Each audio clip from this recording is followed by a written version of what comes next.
Good morning everyone. Doctor Prashant, Hindi language and literature class में आप सबों का हार्दिक अभिनंदन और अभिवंदन करता हूं। आपको याद होगा पिछले क्लास में मैंने पद परिचय के विकारी शब्दों के पद परिचय का वीडियो डाला था। आज हम चर्चा करेंगे पद परिचय अविकारी शब्दों का। तो सबसे पहले पद परिचय में मैंने पिछली कक्षा में आपको कहा था कि वाक्य में प्रयुक्त शब्द पद कहलाते हैं और व्याकरण दृष्टि से या व्याकरणिक दृष्टि से कह लीजिए पद जो है संज्ञा, सर्वनाम, विशेषण, क्रिया और अव्यय होते हैं।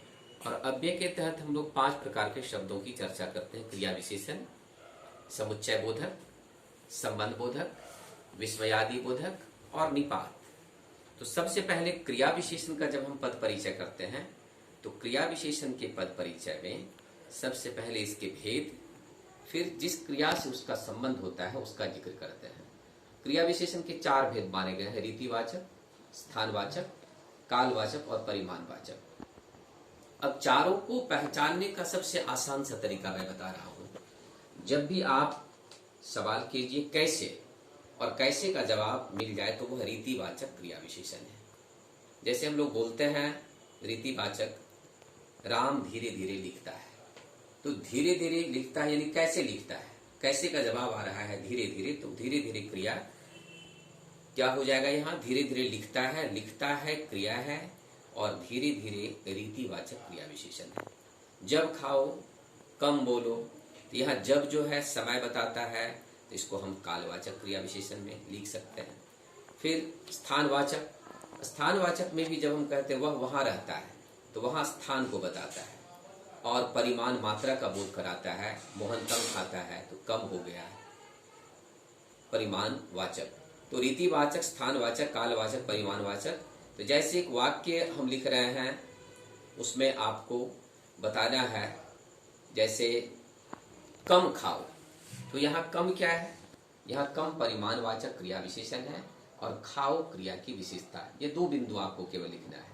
और संबंध बोधक अव्यय में हम विकारी शब्द या अव्यय और जिन पदों के साथ संबंध हो इसका जिक्र करते हैं। जैसे लिखते हैं बच्चे पिताजी के साथ बाजार गए हैं, तो यहाँ के साथ जो है अव्यय है, विकारी नहीं, अविकारी शब्द इसको कहते हैं।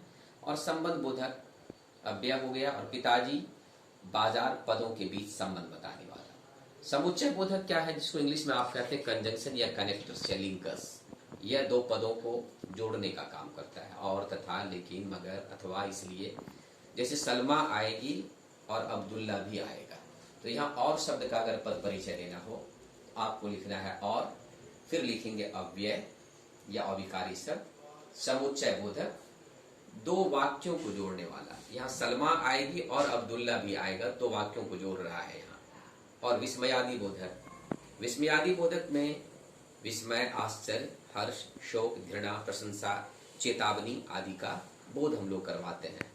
जैसे लिखते हैं सावधान, आगे खतरा है, तो यह सावधान अव्यय हो गया और अव्यय में यह विस्मयादि बोधक। और जिस तरह के भाव निकलते हैं वाक्य से, यहाँ पर चेतावनी का भाव निकल रहा है तो हम यहाँ चेतावनी का बोधक लिखेंगे। और विस्मयादि बोधक वाक्य में विस्मय, हर्ष, शोक, घृणा, प्रशंसा, संबोधन, संवेदना जैसे भावों का मुख्य रूप से बोध होता है।